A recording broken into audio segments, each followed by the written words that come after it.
বন্ধুত্ব মানে এই না যে আপনি বাদ ছেড়ে দিবেন আর আমার ভাই বোনরা মরবে, এরকম বলতে চাই না। তাহলে আমরা যুদ্ধ ঘোষণা করবো, ইন্ডিয়ার মধ্যে যুদ্ধ ঘোষণা করবো। ভারত ডুমুর বাঁধ ছেড়ে বন্যার জলে ডুবিয়ে মারছে বাংলাদেশকে। এই অভিযোগ এনে বাংলাদেশ হাই কমিশনের সামনে বিক্ষোভ প্রদর্শন করলো ছাত্র যুবকেরা। পরবর্তীতে বেশ কয়েকটি দাবি সহ ডেপুটেশন দিল তারা। রাজপথে দাঁড়িয়ে তারা ভারত বিরোধী স্লোগান দিতে থাকে। তারা ভারতের বিরুদ্ধে যুদ্ধ ঘোষণা করবে বলেও তাদের বক্তব্য, ভারত আগাম সতর্কতা ছাড়াই জল ছেড়ে দিয়েছে আর এই কারণেই বাংলাদেশের বিভিন্ন জায়গা জলে তলিয়ে গেছে। তারা বলছে বিভিন্ন জায়গায় বন্যার পরিস্থিতিটা কি এখন এইটা সবাই জানি আমরা।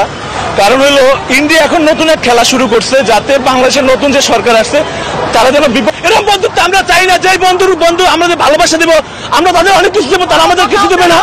চুক্তি আপনি আমার কাছে নেবেন আমার কিছু দেবেন না, এর নাম তো বন্ধুত্ব হতে পারে না। এরকম বন্ধুত্ব আমরা চাই না। আজীবন শুনে আসছি পাকিস্তান খারাপ, এরাও খারাপ, আমরা মানি। তো পাকিস্তানের চেয়ে ইন্ডিয়া আরো খারাপ কাজ করতেছে আমাদের সাথে।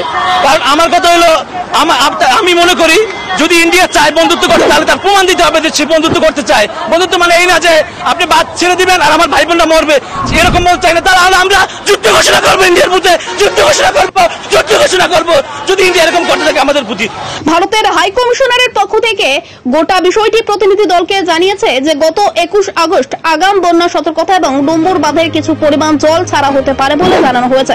তাছাড়া শুধু বাঁধের জল নয়, ভারত বাংলাদেশের ভাটায় প্রচুর পরিমাণ বৃষ্টি হয়েছে, যার কারণে বাংলাদেশের কিছু কিছু এলাকায় বন্যা পরিস্থিতির সৃষ্টি হয়েছে। শুধু বাংলাদেশ নয়, ভারতের ত্রিপুরা রাজ্যেও বন্যা কবলিত। তাই এখানে বাংলাদেশকে পানিতে ডুবিয়ে দেওয়ার ভারতের এই ধরনের কোনো ইচ্ছে নেই। বিশেষ প্রতিবেদন, ত্রিপুরা পাবলিক ওপিনিয়ন নিউজ।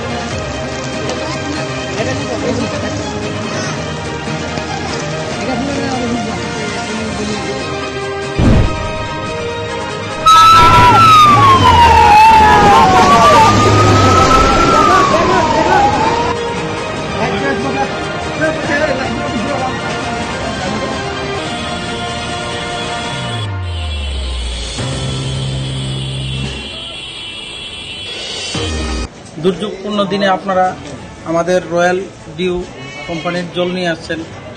আপনাদের কোম্পানিকে এবং আপনাদেরকে অনেক অনেক ধন্যবাদ।